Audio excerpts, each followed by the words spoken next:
Graça e paz, irmãos. Nós temos visto desde o domingo passado grandes presentes que o nosso Deus nos deu ao enviar o seu Filho Jesus Cristo ao mundo. Não é à toa que o Natal e a Páscoa são as datas talvez mais importantes e marcantes para o cristianismo, porque nelas, nós relembramos e comemoramos o fato de Deus não ter abandonado a humanidade à sua própria sorte, mas enviou o seu Filho para nos reaproximar de si mesmo. Foi com essa ênfase que nós iniciamos essa série, Presentes do Natal. Lembrando que a vinda de Jesus ao mundo foi um grande marco. O começo e a inauguração de um novo tempo, o reino de Deus. O reino de Deus chega com o nascimento do menino na manjedoura. E esse menino não era qualquer um, mas o próprio Deus. Ele cumpriu as profecias a seu respeito, inclusive aquela que o chamava de Emanuel, o Deus conosco.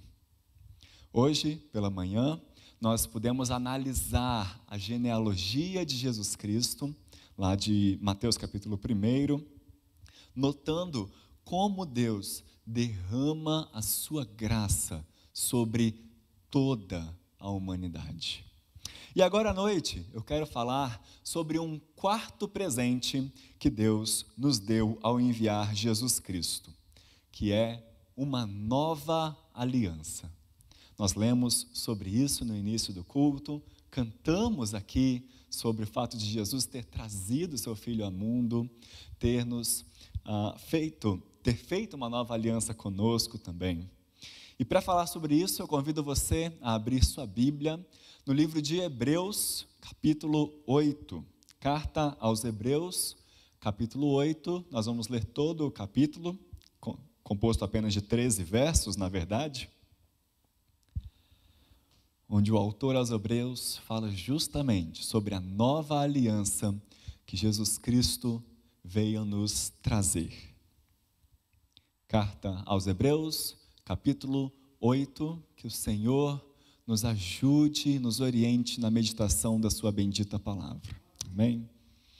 Ora, o essencial das coisas que temos dito é que possuímos tal sumo sacerdote que se assentou à destra do trono da majestade nos céus, como ministro do santuário e do verdadeiro tabernáculo que o Senhor erigiu, não o homem. Pois todo sumo sacerdote é constituído para oferecer tanto dons como sacrifícios. Por isso, era necessário que também esse sumo sacerdote tivesse o que oferecer. Ora, se ele estivesse na terra, nem mesmo sacerdote seria, visto existirem aqueles que oferecem os dons segundo a lei, os quais ministram em figura e sombra das coisas celestes, assim como foi Moisés divinamente instruído quando estava para construir o tabernáculo, pois diz ele, vê que faças todas as coisas de acordo com o modelo que te foi mostrado no monte. Agora, com efeito, obteve Jesus ministério tanto mais excelente, quanto é ele também mediador de superior aliança, instituída com base em superiores promessas.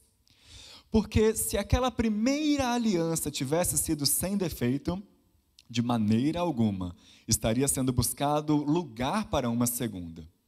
E de fato, repreendendo-os, diz, e aqui o autor começa a citar o texto que nós lemos no início do culto, Jeremias 31.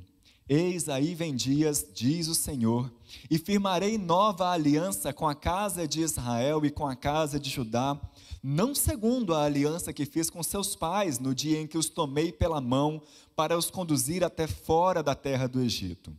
Pois eles não continuaram na minha aliança e eu não atentei para eles, diz o Senhor. Porque essa é a aliança que firmarei com a casa de Israel depois daqueles dias, diz o Senhor. Na sua mente imprimirei as minhas leis, também sobre o seu coração as inscreverei, e eu serei o seu Deus, e eles serão o meu povo. E não ensinará jamais cada um ao seu próximo, nem cada um ao seu irmão, dizendo, conhece ao Senhor, porque todos me conhecerão, desde o menor deles até ao maior. Pois para com as suas iniquidades usarei de misericórdia, e dos seus pecados jamais me lembrarei. Quando ele diz nova, torna antiquada a primeira. Ora, aquilo que se torna antiquado e envelhecido está prestes a desaparecer. Palavra do Senhor. Vamos orar mais uma vez? Ó Deus, nós te louvamos e te agradecemos porque temos a oportunidade de livremente ler a tua palavra. É verdade, Senhor, que nem sempre conseguimos obedecer a tua lei. Aliás, nunca conseguimos obedecer a tua lei da maneira que precisamos obedecer. Perdoa-nos, Senhor, por isso. Mas nós te damos graças também, porque o Senhor não nos deixou a sós. O Senhor não nos deixou sobre uma antiga aliança que derramava sobre nós maldições e nos levava para longe de Ti, mas enviou o Seu Filho Jesus Cristo ao mundo para nos trazer e fazer com que nós façamos parte de uma nova aliança, onde o Senhor mesmo perdoa todos os nossos pecados e nos ensina a Tua lei. Nesse momento pedimos, Deus, que o Senhor esclareça as nossas mentes, ilumine o nosso coração e que o Teu Espírito Santo encontre lugar em nós e transforme a nossa vida, em nome de Jesus. Amém. Meus irmãos, a carta aos Hebreus foi escrita originalmente para um grupo de cristãos que vivia ali na região de Jerusalém. E como nós vemos na própria Bíblia e também em outros documentos do início do cristianismo, no primeiro século, os cristãos eram perseguidos, primeiramente pelos judeus, e muitos deles estavam sendo tentados a voltar para a religião judaica. E para tentar convencê-los do contrário, o autor da carta aos Hebreus, que nós até hoje não temos certeza de quem foi, mostra aos seus leitores de que não há nada superior a Cristo. Não existe obra superior àquela que Cristo realizou por nós na cruz do Calvário. Portanto, não existe outra religião, outro credo, outro culto superior ao cristianismo, nem mesmo o judaísmo, do qual vieram os cristãos e os primeiros leitores desta carta.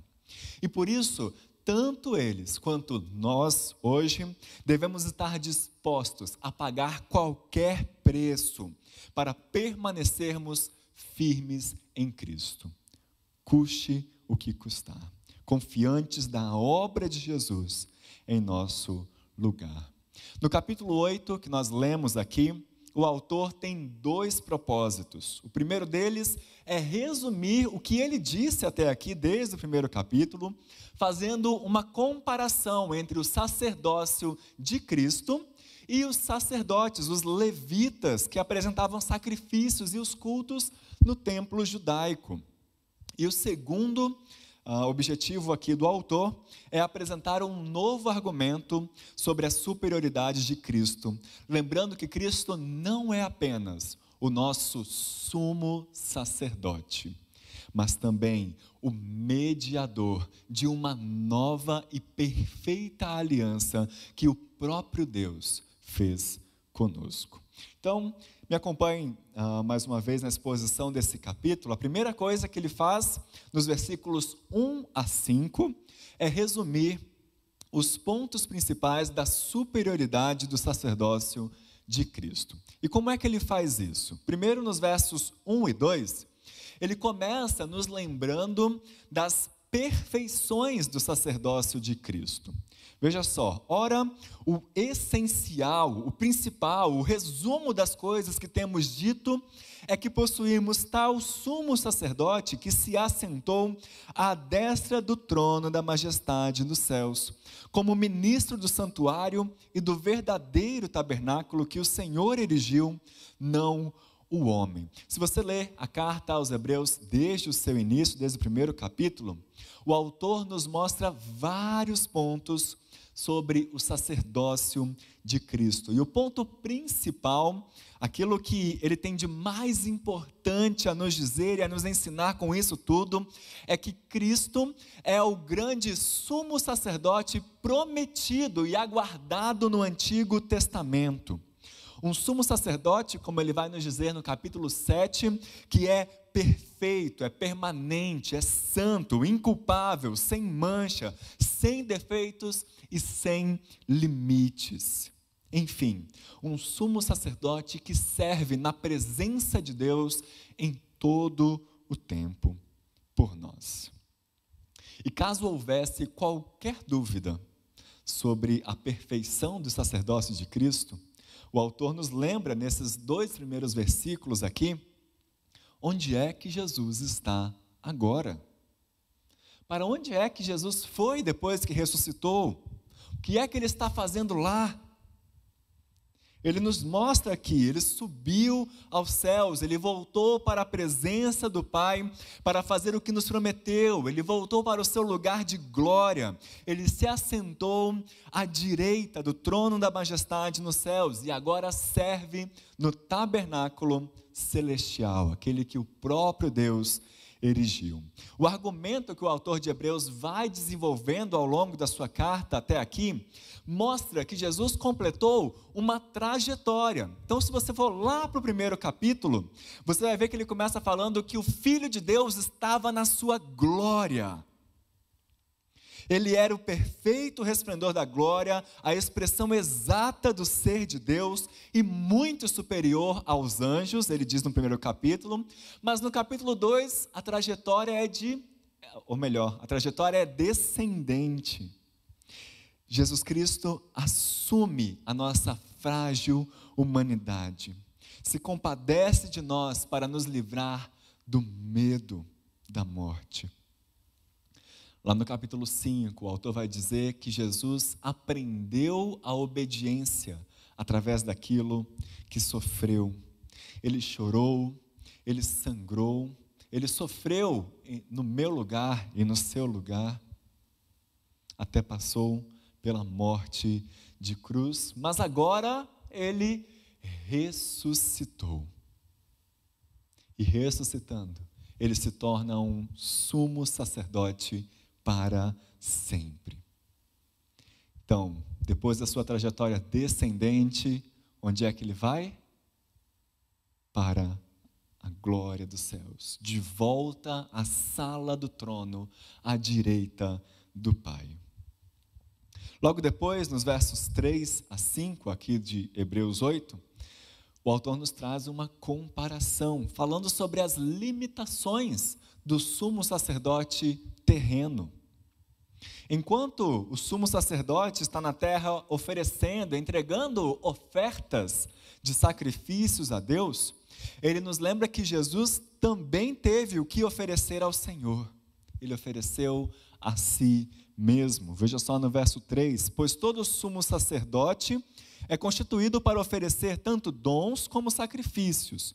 Por isso era necessário que também este sumo sacerdote celestial, Jesus Cristo, tivesse o que oferecer, e nós sabemos o que ele ofereceu em nosso lugar. Ele ofereceu a si mesmo de uma vez por todas. Então ele continua no verso 4, ora, se ele, Jesus, estivesse na terra, nem mesmo sacerdote seria, visto existirem aqueles que oferecem os dons segundo a lei. Em outras palavras, Jesus não precisava servir como sacerdote na terra. Aliás, nem poderia, porque Jesus era da tribo de Judá, e os sacerdotes eram da tribo de Levi.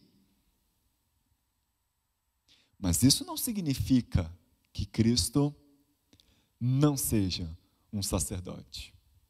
Porque o autor vai nos revelar no versículo 5, que na verdade os levitas cumprem o seu serviço, ou cumpriam o seu serviço, num tabernáculo, num templo que era uma cópia, era uma sombra de algo verdadeiro e algo muito maior e mais significativo que está nos céus. Por isso ele diz aí no verso 5, os quais ministram em figura, uma outra palavra aqui para figura é em cópia, né? E sombra das coisas celestes, assim como foi Moisés divinamente instruído quando estava para construir o tabernáculo. Pois ele diz, citando aqui Êxodo, vê que faças todas as coisas de acordo com o modelo que te foi mostrado no monte. A chave para nós compreendermos esses versículos aqui está justamente na expressão figura e sombra. Provavelmente você já deve ter visto uma réplica de alguma pintura famosa. Talvez de Leonardo da Vinci ou de Monet, em algum consultório médico, biblioteca, ou talvez você tenha na sua casa, em alguma parede. Quando você olha para aquela cópia, você sabe que é uma cópia, que não é a verdadeira. Você, de fato, está vendo uma representação fiel do original, mas sabe que não é a mesma coisa que o original. A cópia, então, aponta, mas não substitui, por mais fiel que ela seja. Já quando vemos sombras, sabemos que elas são criadas a partir de um objeto que foi iluminado. A sombra, então, vai apontar para algo que a produz, mas ela não substitui o objeto que a produz. O autor, então, está nos ensinando, está nos dizendo o seguinte: olhe para aqueles sacerdotes lá do Antigo Testamento, olhe para o templo, olhe para os sacrifícios, olhe para as roupas que eles utilizavam. Isso tudo é apenas cópia. Isso tudo era apenas uma sombra de algo melhor, de algo maior, de algo superior. Tanto é que ele cita esse algo superior ali, citando as palavras do Antigo Testamento lá no livro de Êxodo, capítulo 25, quando Moisés foi instruído a construir o tabernáculo, a organizar o serviço. Desde a revelação de Deus a Moisés, Deus já tinha mostrado que aquilo que eles estavam fazendo aqui na terra seria uma cópia do que está acontecendo no céu e do que o próprio Deus preparou para acontecer no céu. Ele está lembrando aos seus leitores: vocês não devem se apegar à cópia e à sombra, porque vocês conhecem o que há de superior, o original, o principal. Não se apeguem à cópia. E veja, meus irmãos, isso já nos ensina algo muito importante, porque muitos daqueles que conhecemos estão em busca de um verdadeiro sentido de vida, de algo que traga elevação espiritual, uma experiência, um êxtase. Muitos talvez não se sintam nem tentados a voltar literalmente para o judaísmo, mas querem trazer para suas vidas, para suas igrejas, para dentro do culto, aquilo que já foi passado, aquilo que já foi cumprido por Cristo Jesus. Mais do que isso, meus irmãos, às vezes não é nem relacionado ao que nós queremos trazer para o culto, mas nós vemos que existem tantas outras religiões no mundo que são tão parecidas com o cristianismo, tantas que às vezes parecem até edificar a vida da pessoa, transformar a pessoa em uma pessoa muito melhor do que era antes. As pessoas dizem encontrar paz. Há tanta coisa em comum entre as diversas religiões que vemos por aí e o cristianismo. Mas o que aprendemos aqui com esse texto é que, na verdade, muitas coisas são sombra. Muitas coisas são cumpridas por Cristo Jesus. E Ele é superior.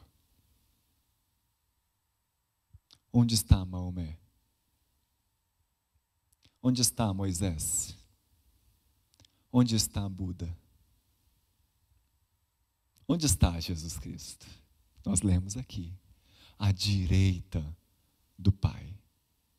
Por isso, Ele pode ser considerado superior. E a sua obra é superior. O grande sumo sacerdote perfeito que nós precisamos. Este é o ponto principal que o autor de Hebreus nos coloca. Então, não existe outro maior, não existe outro superior a Cristo. E a partir daqui, o autor avança para a segunda metade do seu argumento, no capítulo 8, seguindo para o novo ponto, que é este: a superioridade da nova aliança mediada por Jesus Cristo. Ele retoma o argumento no versículo 6. Agora, com efeito, obteve Jesus ministério tanto mais excelente, quanto a ele também mediador de superior aliança, instituída com base em superiores promessas. Então, aqui ele apresenta um conceito novo no argumento aqui no livro, que é o de aliança, e é justamente onde nós queremos chegar nessa noite. Você sabia que a Bíblia está dividida em duas grandes alianças? A antiga aliança e a nova aliança, ou o Antigo Testamento e o Novo Testamento, né? O mesmo termo para a aliança. Assim como nós temos hoje que assinar um contrato se quisermos alugar uma casa ou comprar uma propriedade, a aliança é uma espécie de contrato, é um reconhecimento, um acordo entre duas partes, com todas as cláusulas, com todas as promessas feitas, junto com as suas obrigações também. E claro que os contratos do mundo antigo eram muito mais solenes e muito mais severos do que os atuais, especialmente quando nós falamos sobre as diversas alianças contidas na Bíblia, porque quem realiza essas alianças é o próprio Deus. Foi Ele quem tomou a iniciativa ao formar uma aliança, ao assumir um acordo solene com o seu povo, com todas as suas promessas e as suas obrigações. E ao longo da história, Deus celebrou a sua aliança com a humanidade, com a raça humana, por intermédio de mediadores, de representantes entre Deus e o seu povo. Pessoas como Adão, pessoas como Noé, como Moisés ou como Davi. Mas na carta aos Hebreus, meus irmãos, nós somos ensinados de que todos esses são sombra daquele que estava por vir.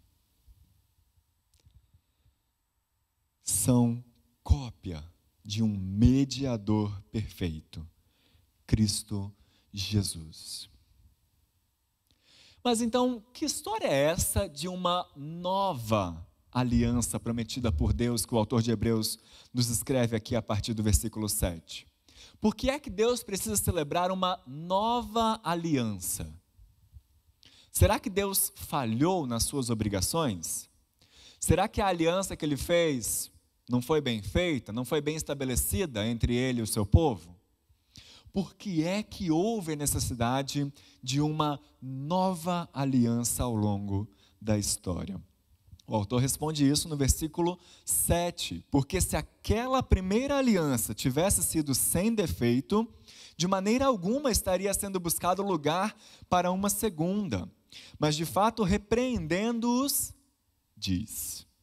Os próximos versículos vão nos dizer que Deus achou o povo em falta e por isso foi necessária uma nova aliança. Quem foi responsável então, meus irmãos? Foi Deus? Não. Fomos nós, representados pelo povo de Israel, por conta da sua infidelidade, por conta da sua desobediência. O povo de Israel não permaneceu fiel ao pacto de Deus e nem mesmo ao Deus da aliança.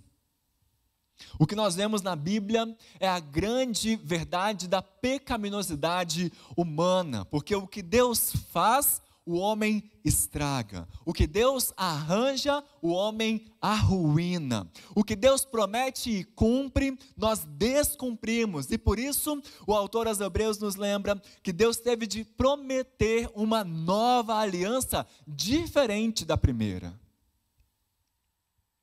Várias vezes aqui no versículo 8, 9 e 10, nós vemos que quem prometeu, quem tomou a iniciativa de restaurar esse relacionamento foi o próprio Deus, falando por intermédio do profeta Jeremias. E eu quero te chamar a atenção para os versículos 8, 9, 10, 11 e 12 também, porque essa é a maior citação do Antigo Testamento no Novo Testamento.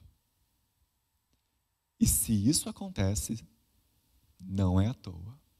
Se isso acontece, é porque tem algo muito importante, algo central, não para o povo de Israel, algo central não só para os cristãos, os hebreus, mas algo central para nós entendermos, para a nossa fé na palavra de Deus.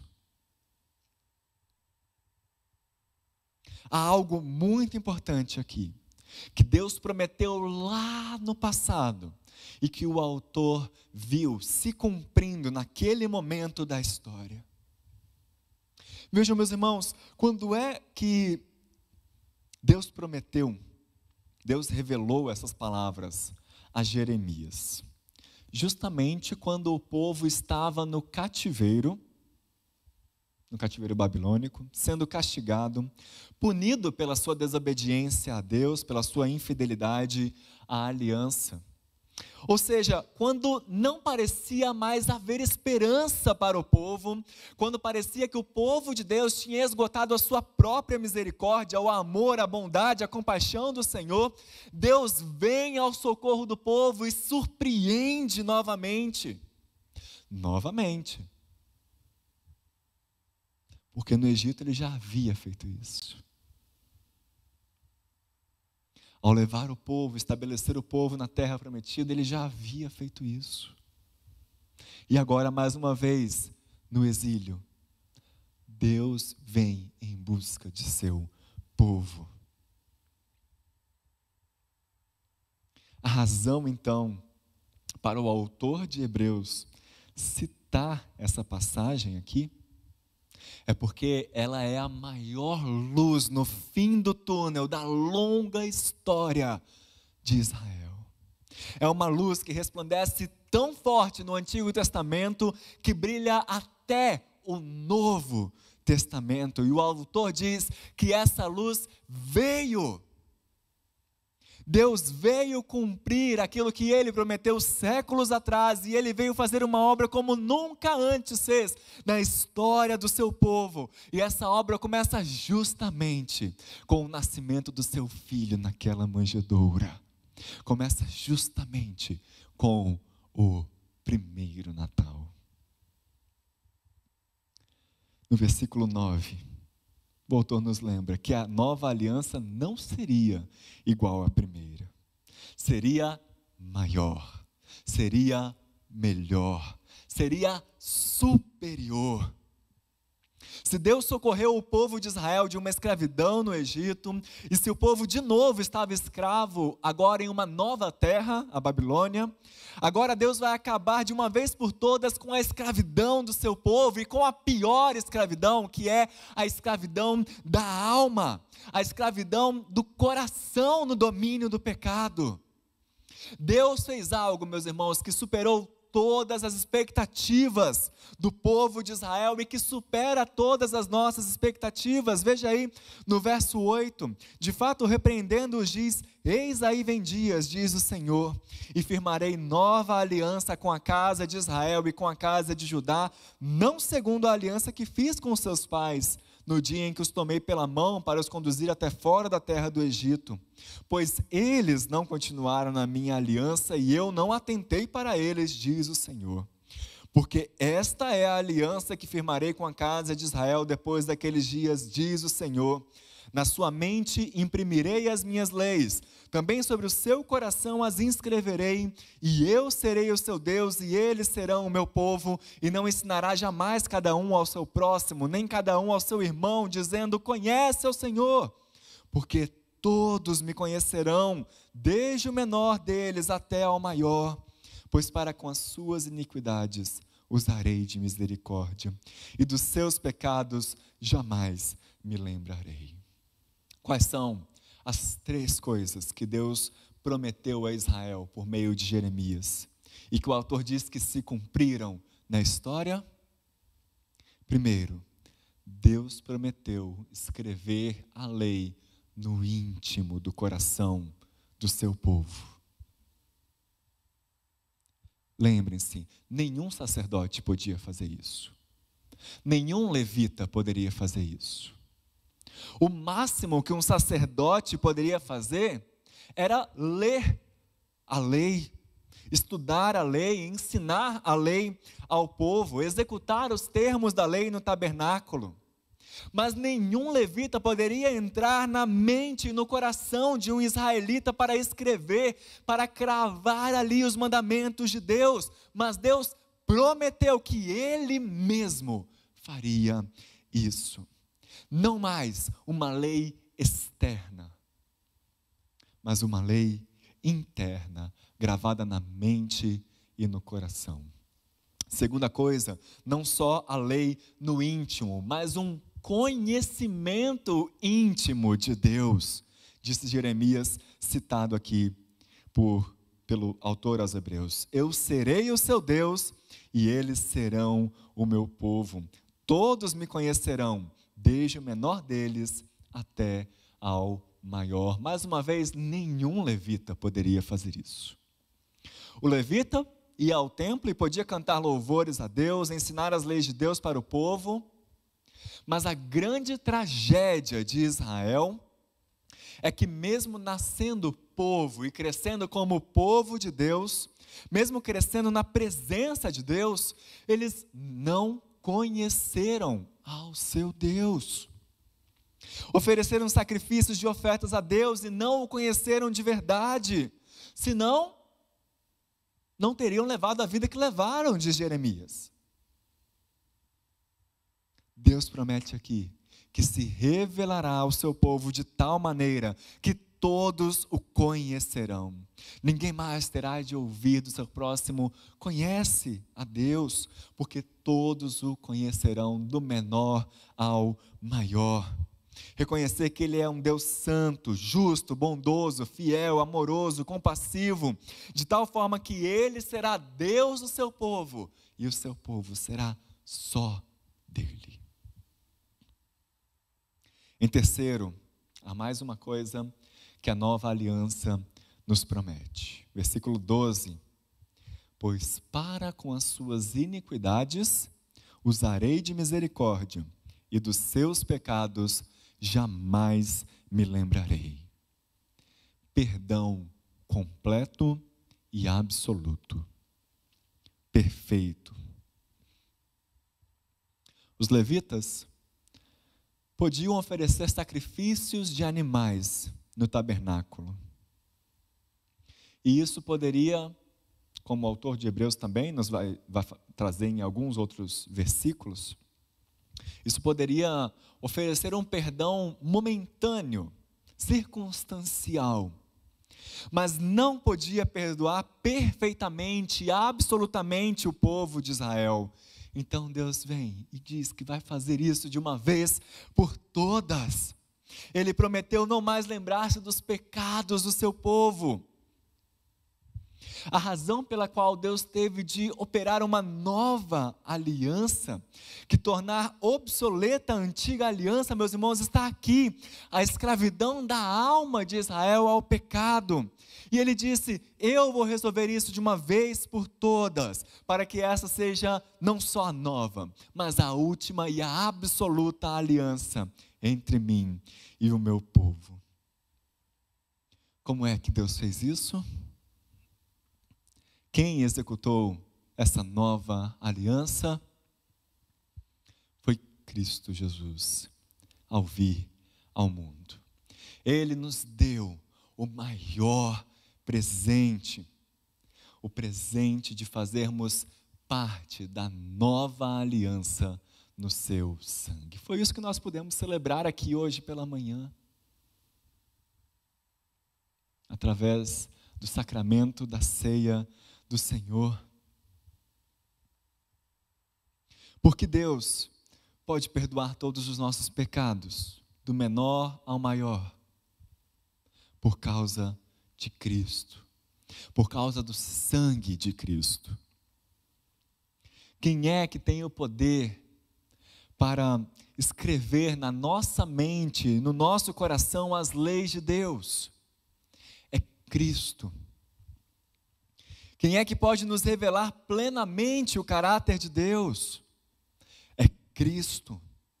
Nós temos acesso a uma nova aliança por meio de Cristo.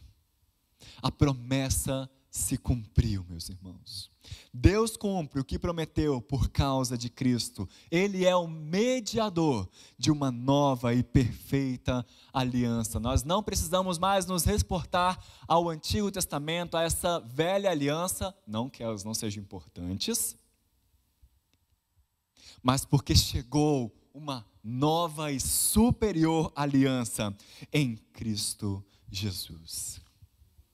O que isso tudo representa para nós? Como eu já citei aqui, não são poucos os caminhos, meus irmãos, que nos oferecem uma iluminação espiritual, uma sabedoria privilegiada, experiências e enlevos da alma, respeito e reputação entre os homens, facilidades e felicidades no mundo. É tudo isso que este mundo nos oferece nos seus cultos e nas suas religiões. Mas existe só um que pode nos garantir aquilo que nós realmente precisamos. O que nós mais precisamos é de perdão pelos nossos pecados. É de alguém que possa nos mostrar quem Deus realmente é. É de alguém que possa escrever em nossa mente e em nosso coração todas as leis de Deus, para que nós sejamos servos fiéis do Senhor. Quem mais pode fazer isso? Quem pode ensinar um homem a lei de Deus, senão Cristo? Quem pode nos lavar de todo e qualquer pecado, senão Cristo? Só Cristo satisfaz.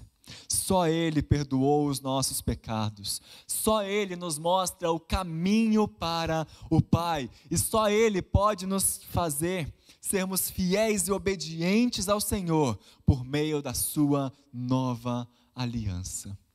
Então, já finalizando a nossa mensagem, eu pergunto aqui nessa noite: há alguém aqui entre nós vasculhando as prateleiras deste mundo à procura de uma religião, de um culto, de um credo que possa te levar de volta para a presença de Deus? Ou talvez você conhece alguém que está nessa peregrinação, nessa jornada? Alguém que está pulando de galho em galho, de religião em religião, de culto em culto, de credo em credo, procurando saber quem pode resolver o problema da nossa culpa, quem pode ensinar os caminhos de Deus, quem é que pode nos levar a Deus. Alguém aqui conhece alguém assim? Diga a essa pessoa, por amor da sua vida, que só existe um caminho que leva a Deus. Só existe um que pode perdoar os nossos pecados. Só existe um que pode nos tornar aceitáveis a Deus. Esse um é Cristo. Só Cristo salva. Ele é o mediador de uma nova aliança. Só Ele pode perdoar os seus pecados. Só Cristo pode transformar o seu coração. Só Cristo pode te apresentar a Deus para que você o conheça como Ele realmente é. Só Cristo pode trazer para você a verdadeira liberdade, a verdadeira libertação que você está procurando na sua vida.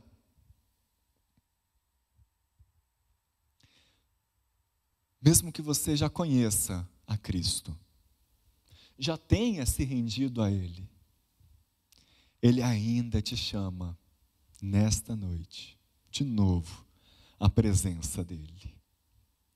Ele nos oferece o que todos nós aqui precisamos. E não há um aqui que não precise de perdão para os seus pecados. Não há um aqui que não precise crescer em obediência, em temor ao Senhor. Não há um aqui que não precise conhecer mais a Deus. Você reconhece isso? Alguém aqui precisa conhecer mais a Deus? Precisa obedecer mais a Deus? Alguém aqui ainda fraqueja na sua vida de santidade? Na vida de piedade, áreas da sua vida em que você precisa ver a mão do Senhor, transformar talvez a sua maneira de falar, ou de pensar, ou até mesmo de agir e reagir. Então, a sua alma anseia pelo que Deus prometeu ao seu povo por meio de Jeremias. A sua alma anseia pela nova aliança através de Jesus Cristo. Se você se sente culpado, Cristo pode te perdoar. Se você se sente aflito, Cristo quer escrever no seu coração e na sua mente as leis de Deus. Se você se sente sozinho, Cristo é aquele que pode te trazer a companhia inefável do Senhor. Se você se sente cansado e sobrecarregado, Cristo é aquele que quer trocar de fardo com você. E Ele diz, porque o meu fardo é leve e suave. Você quer experimentar quão grande é Deus, quão maravilhoso é Deus, como Ele é poderoso para transformar a sua vida? Coloque-se diante de Cristo nessa noite. Venha a Deus pelos méritos de Cristo. Faça parte da nova aliança. Venha para o Redentor. Que Deus te abençoe.